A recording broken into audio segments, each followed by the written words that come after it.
প্রবাস জীবনে পাসপোর্ট হালনাগাদ বা কনসুলেট সেবা নিতে গিয়ে কমবেশি সবাইকে ভোগান্তির শিকার হতে হয়। কিন্তু সেই সেবা যদি মেলে নিজের শহরেই, তবে তা যেন এক স্বস্তির পরশ।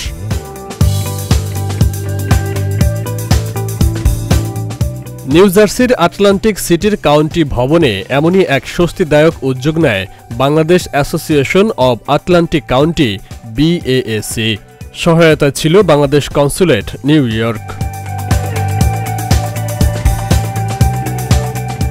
18 জুন সকাল 10টা থেকে শুরু হওয়া এ কার্যক্রমে 2.5 শতাধিক প্রবাসী মেশিনে রিডেবল পাসপোর্ট, নবায়ন, নো ভিসা সিল সহ বিভিন্ন সেবা গ্রহণ করেন।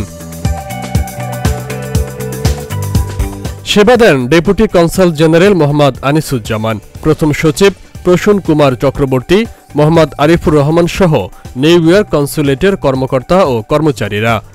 ভবিষ্যতেও আরও ভ্রাম্যমাণ সেবা চালু করার কথাও জানান ডেপুটি কনসাল জেনারেল আনিসুজ্জামান।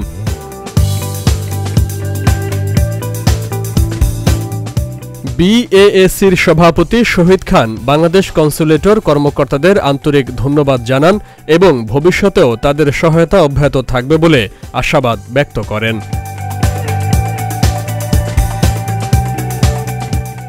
BAAC'র সাধারণ সম্পাদক সোহেল আহমেদ ভ্রাম্যমাণ কনসুলেট সেবা প্রদান করার জন্য বাংলাদেশ কনসুলেটর কর্মকর্তাদের ধন্যবাদ জানান। কাউন্টি ভবনে সকাল থেকেই ভিড় করেন প্রবাসীরা। সুশৃঙ্খল পরিবেশে তারা নির্ধারিত সময়ের অনেক আগেই সার্ভিস গ্রহণ করেন। আয়োজক হিসেবে উপস্থিত ছিলেন BAAC'র আহসান হাবিব, আজিজুল ইসলাম ফেরদৌস, ফরহাদ সিদ্দিক, কৃষ্ণ চৌধুরী সহ অন্যান্য নেতৃবৃন্দ। সেবার গুণগত মান আর সহজলভ্যতাকে সাধুবাদ জানিয়েছেন প্রবাসীরা। তাদের প্রত্যাশা এই উদ্যোগ আরও নিয়মিত ও বিস্তৃত হোক।